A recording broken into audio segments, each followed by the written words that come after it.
Welcome back to the show. We got a great one lined up for you. Somebody roll that beautiful intro.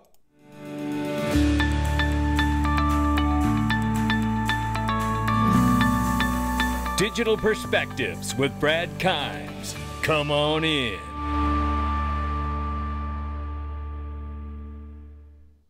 Welcome back to the show. Things are happening fast. Take a look at what's going on here. $2.55 trillion market cap for crypto. The market is now up 0.3%. 66,700 plus for Bitcoin, 3,400 plus for Ethereum, 114.2 billion plus market cap for USD Tether. We see USDC is fell to the number 7 spot, 34 billion plus market cap. XRP crept up from number 8 back up to number 6 spot at 63 cents. Now we're up 7.1% in the 24-hour. I think that is worth noting, ladies and gentlemen. I really, really do. And I want to make sure that everybody is aware of that too. In other words, pay very close attention to what's going on today, because most of the action we've seen with XRP has been in the last 24 hours, right? So up 1.3 on the 7-day, but the range of price between 58 and 63 cents. We're at the top of the range. We'll keep an eye on it. I have a question for you. I think you already know that Link2 is the best home for private equity on the planet. And they have the most affordable minimums. You guys know this. Some of you still haven't taken the 5 minutes to just click the link to register and sign up and make sure that you're accredited so you can have the best opportunity to private equity. But here's what I want to tell you. Maybe this will inspire you a little bit. We are quite possibly in a 60-day window here. Brad Garlinghouse, give or take a few days, Brad Garlinghouse told us they plan and intend to launch the Ripple stablecoin by the end of Q3 in that window there. Well, that's about 60 days. September 30th. This is around 60 days or so. We're getting ready to jump into August, September. That's how it works, right? So we're about 60-day window of getting that. We are well inside the 60-day ruling window for Judge Annalisa Torres to issue the remedies phase ruling. Now, I want you to think about a favorable decision, whether it's no fine or a small manageable fine or whatever. It should be no fine. And actually, it should be a fine to the SEC, but I digress. Ask yourself what all of these good things may do to the price of Ripple's valuation and share price. But you can get the equity today before these rulings and these things happen, which I'm sure is going to affect price in a positive way, one would think. Link to my sponsor is below, and you're welcome. Let's get started. Ethereum's ETFs to start trading. This was late yesterday, and they have not, ladies and gentlemen, they have not done what everyone thought they would do like Bitcoin so far.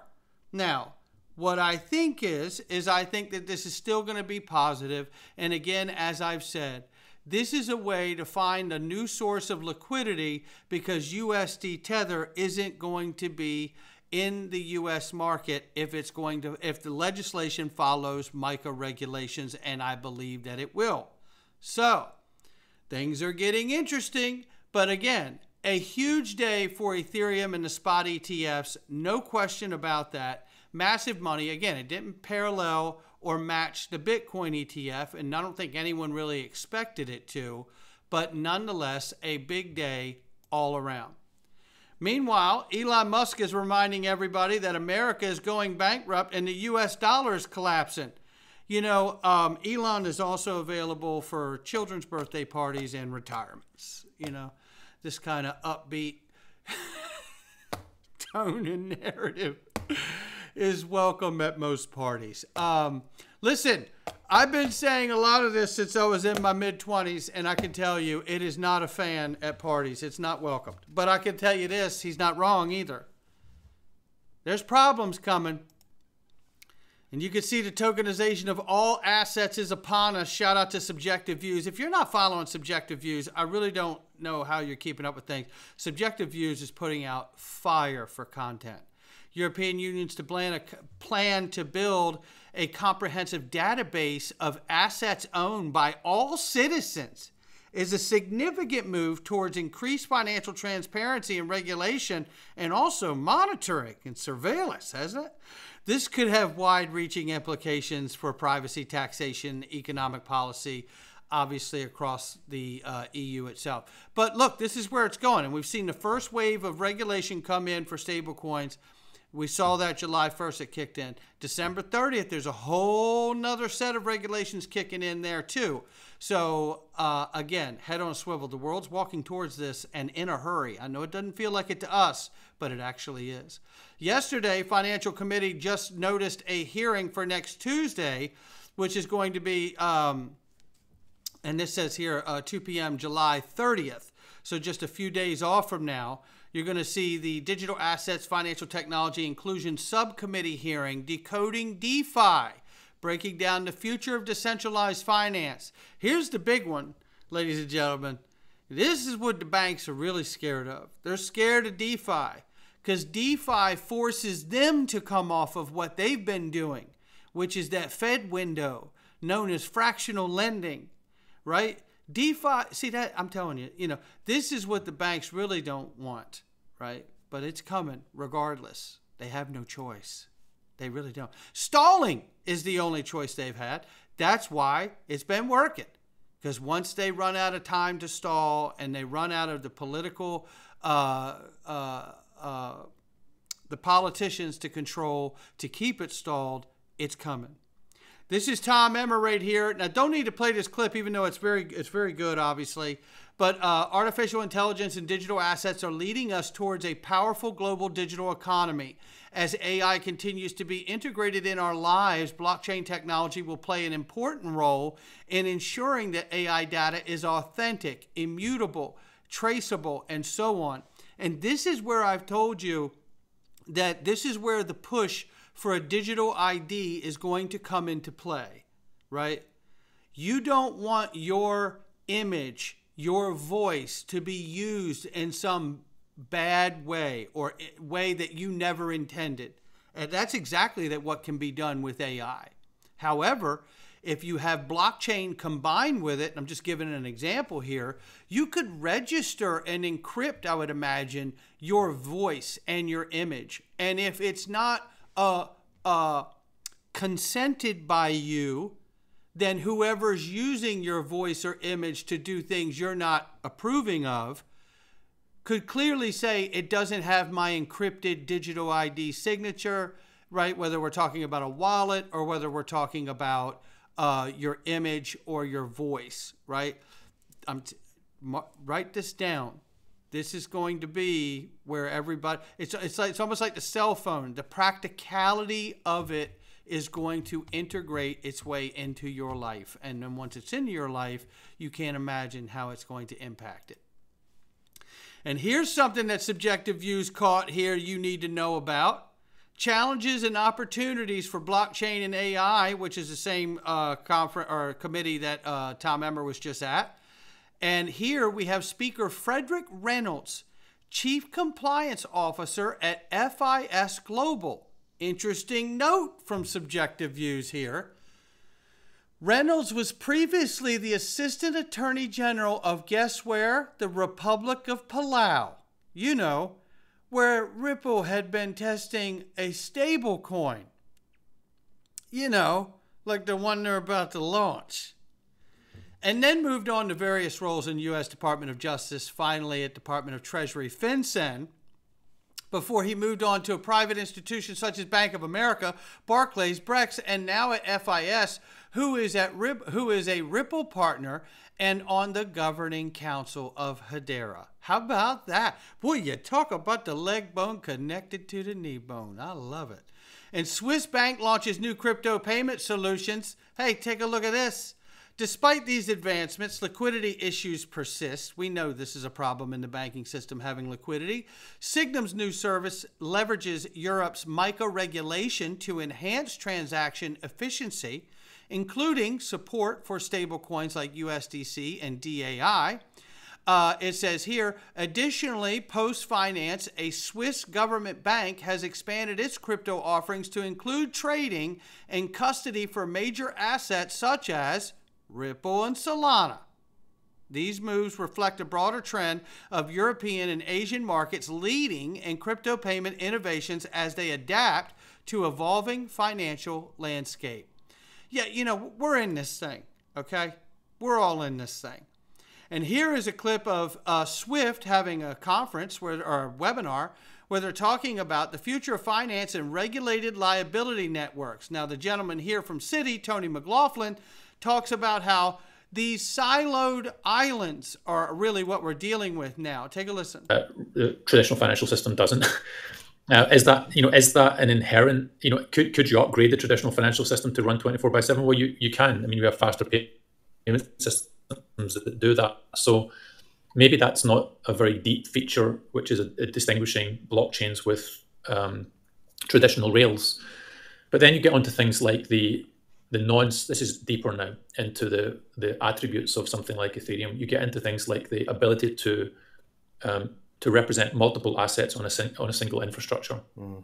So what we have in traditional finance is our silos.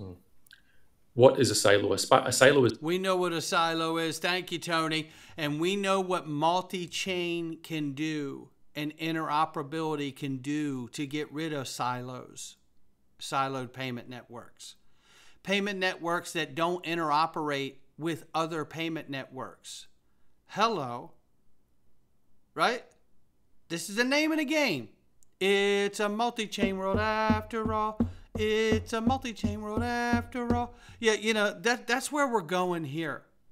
And again, I'll say it again for the people in the back. The XRP Ledger, the first decentralized exchange for the world with no hacks, errors.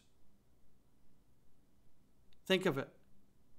But it can't be a world's decentralized exchange unless the world's plugged into it. Or otherwise, it's just like a few buddies in a neighborhood. We're going to get there. TerraPay, a Ripple partner, prominent fintech company, has announced a new capability for financial institutions to directly send money to over 2.1 billion wallets globally via their existing SWIFT network. 2.1 billion mobile wallets. Come on in. Yeah. Everything is being set. You know what we need now? Elon Musk and that SuperApp, because this is what he thinks it'll become. Essentially, if done right, the X would serve people's financial needs to such a degree that over time it would become, I don't know, maybe half of the global financial system. Wow. Or some big number. Okay. I'm not sure what the number is, but pretty big. And there you have it. And listen, this is the same gentleman that we opened this video up intentionally that told you the U.S. is going bankrupt and the dollar is collapsing. What a great time to launch a super app that could help lift and take the spillover shocks off of the dollar and at the same time bring more velocity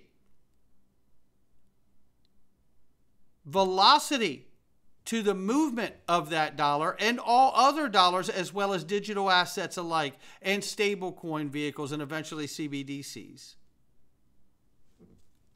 None of this to me, look, think of it. Starlink's been made so we have a new internet that nobody can take down, and you can get internet in a desert, the middle of the ocean, or a jungle. There won't be anywhere in the world you can't get the internet, and nobody can turn it off ever again. Now, the same guy doing that is telling you that bankruptcy in the United States is happening and the dollar's collapsing. Forget that I've said it a million times. That guy's saying it, and he's building all this stuff to fix it. Now he's got X that he's bought, and he's going to make that a super app like WeChat so we can communicate and move value on the same app. Almost makes you think somebody at some point's going to crash the internet we have now. Might have a few days without it even. Boy, I love this guy. Oliver Michel right here. I tell you, or Michael, however you say it, but Oliver, love your analysis. Analyzing the XRP chart at Frankfurt Stock Exchange in Germany, all the pressure that has built up over the years can disproportionately be unleashed. Yeah. Shout out to Oliver Michel from Tokentus. And, here is a short clip of him saying, $5 to $10, inevitable. He's showing it comparatively to Ethereum and Solana and how Ripple is different because they have different clientele, as we all know. Alle hoffen natürlich auf den Ausbruch nach oben und es muss ja kein 40x sein wie hier. Mir würde auch schon ein 20x reichen, weil dann ist man irgendwo zwischen 8, 9, 10 US-Dollar und das wäre schon nicht schlecht. Ja, das ist etwas, worauf man hoffen kann und warten kann. Und das ist auch etwas, was ich tue. Das heißt, es kommt wirklich nur auf die Betrachtungsweise an, woraus man die Freude oder die Hoffnung dann schöpft. Na gut, man muss ja dazu sagen, Ripple positioniert sich anders als die beiden. Ja. Ripple positions itself differently than the other two, Ethereum and Solana. Ja, die beiden gehen in die Breite. Wir hatten ja gesagt, yes, the two are broad. We said a million coins and tokens have been issued on these two blockchains since April. That's a completely different clientele who want to present themselves as a full ranges for corporate customers and institutional customers. Central banks and banks now have standard charter that have been taken over by bullish and now want to set up a stable coin, and a lot going on for this clientele that will imagine once the legal dispute is out of the way. He says, I'm not happy to repeat it. Over and over, everyone moves on, and that this outbreak will also occur and is likely compared to these two, and hopefully, of course, it will be more violent. He's expecting the breakout for XRP to be more violent because it's been suppressed for so very long. Look, it's not financial advice from him, me, or anyone else. It's just our digital perspectives. I'm getting super excited about where this is going. Inside the next 60 days, we could see the real USD be launched.